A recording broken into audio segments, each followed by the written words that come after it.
This Food Blog Radio Show is brought to you in part by the Cooking Everything Outdoors Show, available on iTunes and YouTube. Hello, foodies. This is Gary House with Food Blog Radio.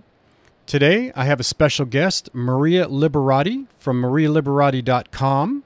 Former international supermodel, an award-winning cookbook author, a celebrity chef, one of the foremost experts on Italian cuisine, a professional speaker, and a spokesperson for QVC. Maria, welcome to Food Blog Radio. Thank you for having me. I'm really excited to be here. Thank you. I'm sure that I'm even more excited to have you here. Now, Maria, before we get talking about all your accomplishments, let's take a couple minutes to really kind of get to know you and talk about the pre-famous Maria and what can you share with us about you? Well, I guess what I could share, because kind of my life is what I do. It's sort of everything is intertwined. So there's kind of not a line between, me and my books and everything. It's sort of me. But because I write about stories, including in my recipes and my books, it's about my life, the stories that kind of relate to the recipes. But I think I had kind of a dormant foodie inside of me, that wanted to come out, and finally did when I got to Italy, of all places. And I used to always go shopping for the Sunday meal with my grandfather and grandmother at the Italian market in Philadelphia, where I grew up. And I can remember always shopping with him for, grapes for the wine, because he made all his own wine, and a lot of the fresh foods that they used to make for our big family meals on Sundays. And, I was always interested in food. It just came very naturally. And Italian families usually have memories of family connected to food in many ways. And I certainly am no exception. I do too. So, but anyway, I pretty much, was modeling and ended up modeling in Italy. I was actually in Miss Pennsylvania also, but I ended up modeling, and my travels brought me to Italy. I ended up discovering a lot of my family there and just falling in love with the food. It's just marvelous. And if you've ever been, I don't know if you've ever been, but that place will bring out the foodie, I think, in anyone. And I ended up just really falling in love with it, and just making such a strong connection to my family through food that I ended up sticking around more and studying more about my family. Of course, my grandmother's sister, my great aunt, she was a professional. She was actually a professional chef. She cooked for some of the members of the royal family. And then my other grandparents had a winery in the mountains of Abruzzo, and I ended up spending a lot of time there and kind of studying there also. And I just kind of ended up falling in love with it, and just decided to pursue it even further, and ended up studying the culinary arts in Italy, and ended up writing about it, and through the nudging of my fiance, who's an architect in Italy, and I guess, and so the story goes. So I released my first book. And the book became, to my surprise, because I just didn't think people were that interested in Italian food. And, people are really crazy for Italian food. So I just never realized that. It's good stuff. It is. But, it's kind of nice, too, because it's a really fun way I've gotten to know so many interesting people around the world, be them famous or not, through this wonderful thing we call food. But I'm sure you have as a food blogger also.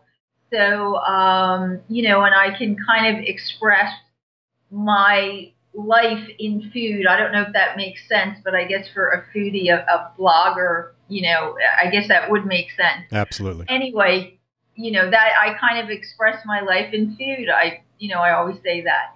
So, but anyway, and that's why I have the tagline on my blog, where food meets art, travel, and life, because I do have a lot of stories that kind of relate to art and just life in general and style through food. And I guess I have to explain more, but I just saw that all of everything is all related. Food is an art, culinary art, and it really is related to all the other arts. So I kind of have fun bringing them all together because certain foods and recipes are more like an inspiration. They kind of inspire you towards certain types of music or literature or art. So I really have a lot of fun with writing. I don't like to just write recipes. I like to kind of bring even more fun into what I'm doing. So you apply a story to your recipes. Yes, I always like to do that because I guess for me, because I grew up around food and around cooking and everything. So for me, it's kind of like, oh yeah, it's just, another recipe or another recipe there. So I always thought that I had to make it fun. Even for myself, I like to make it fun.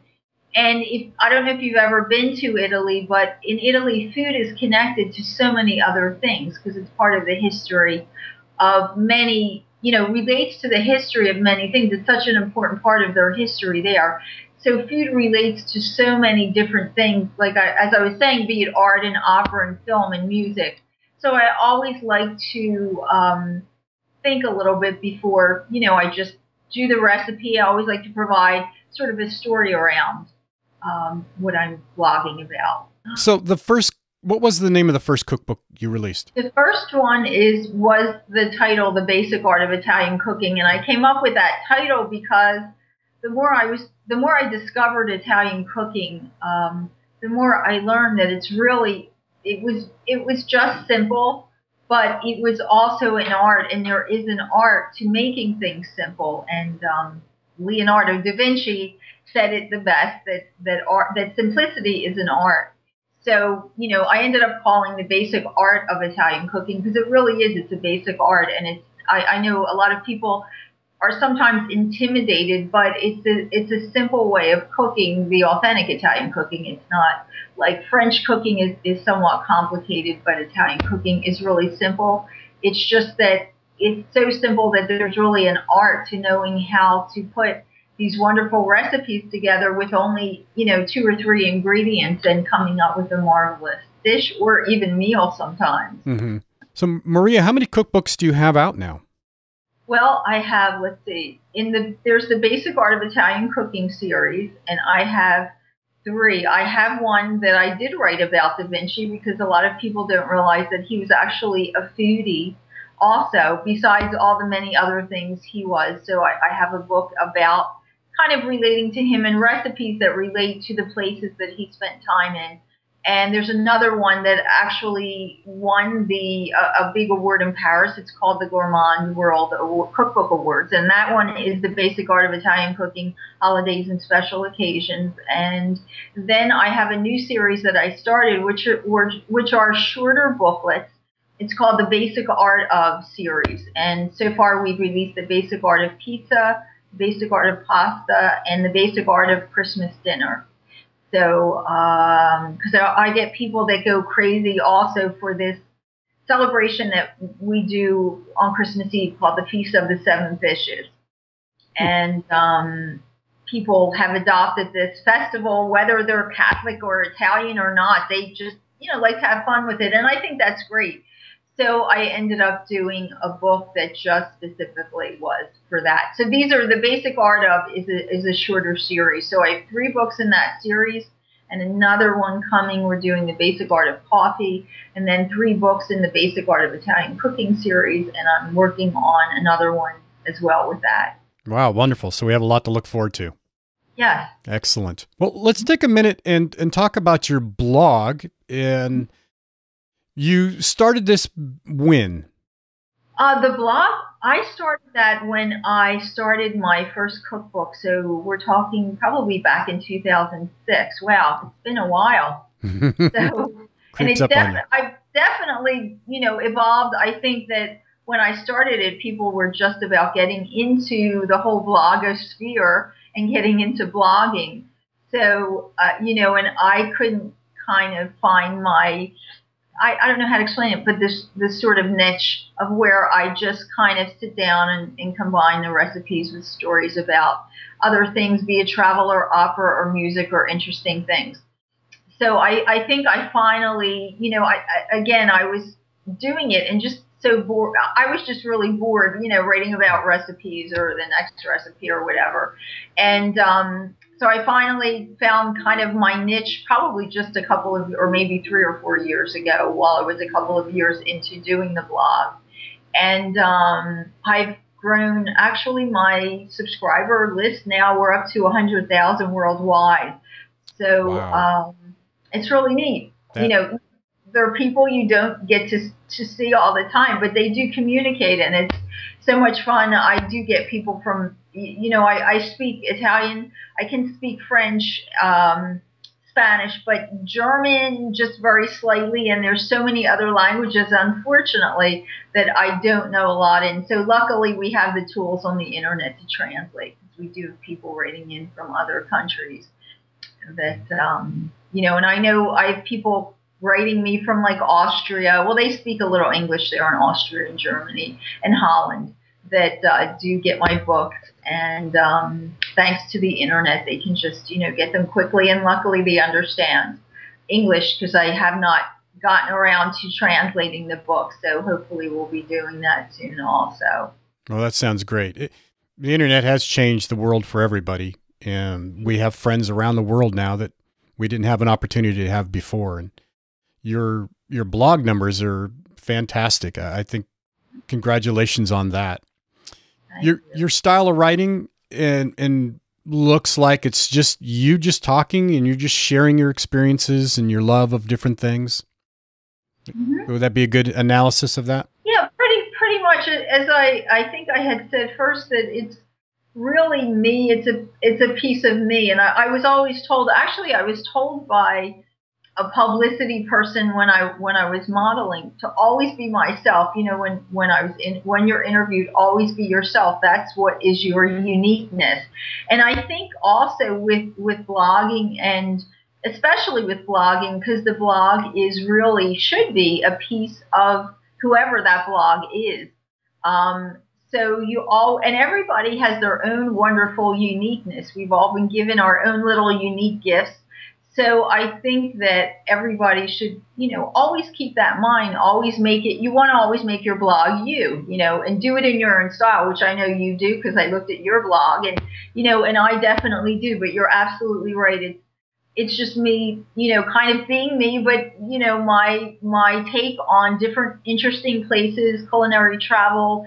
I've done some stories on, some of the classical musicians like Mozart and people that really were related to, some of the beautiful works of art and music and literature in Europe. And Mozart, in fact, spent a lot of time in Italy. He loved Italy. So I did a blog that kind of correlated him to this wonderful place and this place where I had a recipe from.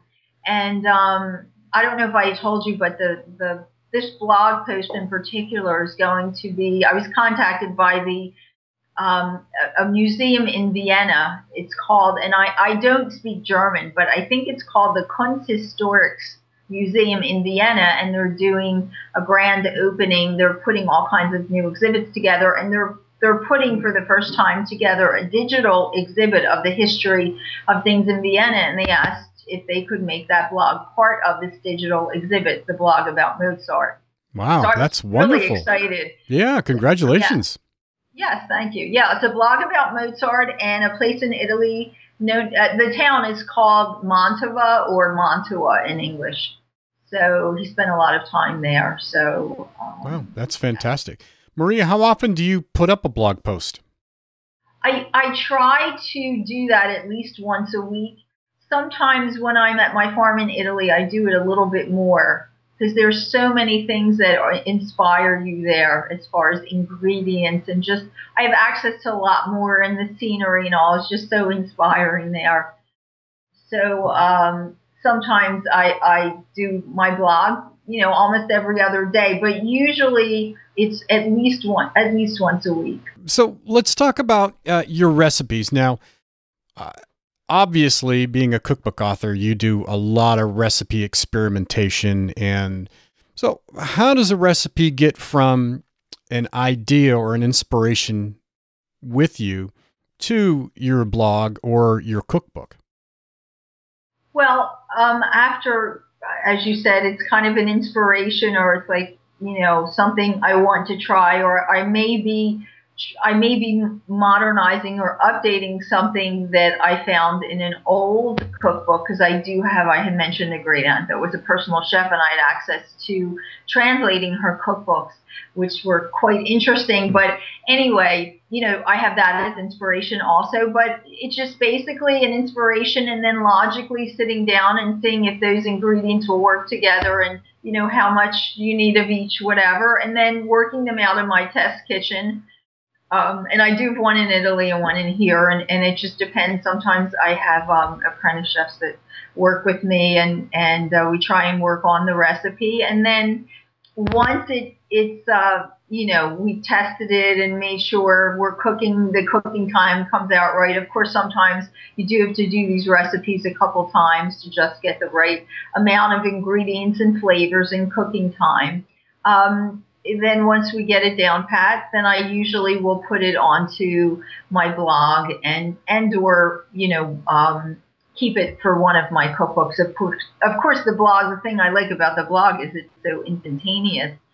So, but I guess books are probably getting that way too soon. The digital formats of the books, absolutely. Right. Yes, that's what I mean. You can pretty much do a book quickly anyway. But yeah, so I'll usually, for right now, I keep the recipes on file, and then, decide which book I'm going to use it on. And if I'm so inspired to use it in a blog post, I will use it. I can use that. But it's a little bit of methodical thinking, and part inspiration, part methodical thinking as well. And testing. Yes, and tasting. And tasting, exactly. And I usually like to, if I'm in Italy, I have a lot of, lots and lots of people in our little sort of area are always willing to taste. And I love to have the locals taste, because, there's nothing better than a comment or an opinion of somebody, that's tasting that is not necessarily a professional chef. Sometimes I think they give you a truer opinion. And of course I do have a couple of chefs that are in the area that I'll have to try stuff. But anyway, it's basically a lot of fun sometimes, especially when you think of a new recipe. Absolutely. What region of Italy are you located in? Well, I'm in Abruzzo, which is in the mountains. It's in, let's see, you were in Rome, so it's not really thought of as a touristy spot. And I think they want to keep it that way, because there's still a lot of rustic areas there that you can go to that are nice and quiet and sort of out of the rat race that some of Italy has gotten to be. But, the cities like Rome and Milan and Florence is just becoming just like our, quick pace, some of our cities here, New York and Chicago and all. But anyway, Abruzzo is in the center of Italy, kind of center south, and we have the mountains and the sea. So it's quite nice. I'm actually in the mountains. So, sounds lovely. Yes, it is. Yeah.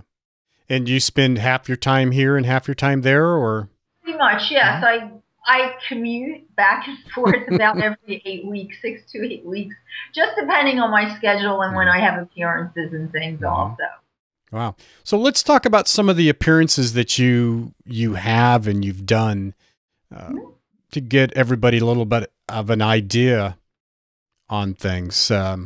As far as appearances, I've also done, like, for instance, I've done one thing that is up on my blog, and I don't know exactly where, but I think if you put Chianti in the search engine, you can find it. One of my favorite things to do is I did a tour at this castle in Chianti called Castello d'Albola, D''Albola. And it was once a castle and a vineyard of a noble person in Italy that I think they invented something. But anyway, they have a small vineyard there and a tasting room, and I got to host a tour there and meet with the vintner there.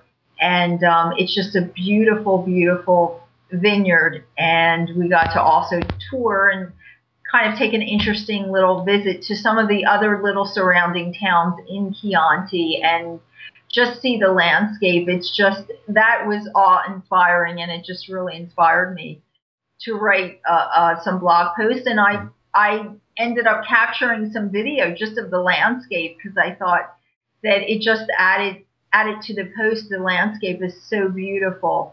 And you just feel like you are absolutely driving around in a living painting in a museum. It's just absolutely breathtaking. So that was one of my favorite things. But I also do appearances at some of the food and wine, some of the large conventions, the food and wine events where I'll do cooking appearances, sometimes promoting my book or in conjunction with the Food Network or it just depends for a company, but they're a lot of fun too because I get to meet people that are fans that, people come up to me. It's kind of feels like they know me, but I've never met them. So it's kind of fun to meet them. And you've probably gotten that too as a blogger because unfortunately you don't get to speak to people other than through the written word email. So, so they're always fun. I'm sorry. I was just going to say, it's very rewarding when somebody comes up and just gives you that affirmation of all that work that you've done. You are absolutely right. You're absolutely right. I think that's another reason why I enjoy doing those too, because it's an affirmation that, hey, somebody actually is appreciating what I'm doing, and all my hard work is, not in vain. There are people that do appreciate what I do. So you are absolutely right. And then I do a lot of speaking events. I do speaking events sometimes for Italian organizations because I actually am an expert on Italian, the culture and the culinary and wine. So I do a lot of presentations and speaking events related to that. And I serve as a judge for different events. I'm doing something May 7th for, I don't know if you've ever heard of this writer. Her name was Pearl Buck, and she's originally from West Virginia, but she wrote a really famous book called The Good Earth, which was in the 1930s, I believe. And she ended up living in the Philadelphia area and starting this wonderful foundation for children that needed to be adopted but were multicultural. And at that time, people didn't want to adopt kids that were multicultural. So she started this wonderful foundation, and they're having an event. I'll be one of the celebrity chef judges at this event. They're doing a tasting competition for restaurants in the Philadelphia area. So I'll be doing that on May 7th, and I'm really looking forward to that. That should be a lot of fun. And let's see what else I'm doing. I'm just trying to think of any other. I've done culinary cruises, which are a lot of fun too, cruising the Mediterranean. And I'll be doing for the New York Travel Writers Society, I will be doing a presentation on culinary travel, writing culinary travel. So that sounds wonderful. Yes, so that should be a lot of fun. That's one of my favorite things to do. I think it's gotten to a point now where when I go somewhere, it has to be, I have to discover the local food. So, that's such a big part of wherever you travel, and you discover so much about that location if you can find out, what the local foods are in that area. Makes it so much nicer. Maria, tell us a little bit about this culinary tour to Las Vegas, which I was just intrigued to death to look at and find out about. Well, actually, this is the first time doing this tour, and we were trying to come up with a tour that people that could not go to Italy for whatever reason could still experience a little bit of Italian cooking and, a cooking lesson that I would do and dinner or whatever in America without having to, spend the time to go to Italy or the extra, money cost. So anyway, we're doing an event there, and it's a lot of fun. Will be a lot of fun. As I said, this is my first time doing it, but I was really excited when they asked me about it, and we came up with we had pared it down to a couple of places, and we thought Las Vegas would be, I think, a perfect place to give you that experience. So since there are so many hotels that have that theme now, the Italian theme, so it should be a fun trip, and it's only a few days, so it's just enough time. And, it's a great way for people to get a dose of Italy without having to travel all the way to Italy. So they don't need a passport if they're American citizens. At least, no, actually, I shouldn't say that. You do if you go on a plane. I'm sorry. You do, right? Yes. Well, you need ID. Yeah. You need ID, yes. Right. So I think that is just, yeah, that's right. I was thinking if you do not, but you do need some kind of ID. That's absolutely right. But anyway, it's a less complicated way to get a dose of Italy without having to go to Italy, and you get a little taste of it being in Las Vegas. We're getting close to concluding here, and I want to make sure everybody knows all the various places that they can find you. You seem to be very active on Twitter. Yeah. With just a couple followers, it looks like only 150,000 followers. Yes. Yeah, I have, I have spent a lot of time on Twitter. I love the little, that you just have to write the small amount of characters, and that's about it. I think it's a lot of fun. At first, when I started using Twitter, it was just so difficult. I don't know how you feel about it if you're on Twitter, but at first, I just thought, wow, how are you going to, be able to say something in these, I think it's 140 characters. Yes. And then it just really took to me. I kind of liked it. I liked it a lot because it's just short enough to just quickly say something and then go, so go away and then maybe come back and say something else. So I spend a lot of time on there, and when I have time, and I've gotten my fan base up on there too, so I'm really glad about that also. Yeah, that's some very impressive numbers for a food blogger, so congratulations on that. Oh, I didn't know that. Thank you. But the other thing I did want to mention is, and you mentioned QVC, I will be on QVC. I don't know if you remember the Ginsu knives. Do you remember Ginsu knives? Oh, yes, absolutely. You probably remember them too. I do as well. And the company was actually bought over by Warren Buffett, who wanted to reintroduce them. And I will be introducing Ginsu knives to a revamped version. Really beautiful. They come in colors, and they're non-stick and all. They're really nice. And I will be introducing them on QVC. We're just waiting for an air date. Hopefully, I think it will be coming up in February or March. So they're a lot of fun also. Well, that sounds exciting. Yes, it is. Now, Maria, do you have a cooking show also? Well, I am actually, as we speak, I am working on one. I'm working on, I would love to do one from my location in Italy, and I've just started trying to piece all that together. And I have had some of the cable and regular TV stations ask me for programming, so I am working on putting that together. Yes. Wonderful. Good for you. Well, I look forward to watching your shows when they become available. Yes, thank you. Absolutely. Well, Maria, you have been a delightful guest. I think I know you so much better than ever before, and I appreciate all the insights and the background and history about you that you've shared with everybody here on Food Blog. And certainly from the bottom of my heart, thank you very much for this opportunity to speak with you. Oh, thank you very much. As I said, I really appreciate you having me on, and much good success with this show. I think it's a great idea, and I'm sure it will become, if it's not already, extremely popular because everybody loves food blogging. Well, that I do hope it does. Thank you. Again, thank you very much for being on the show, and I wish you all the best of luck in your endeavors, Maria. Great. Thank you also.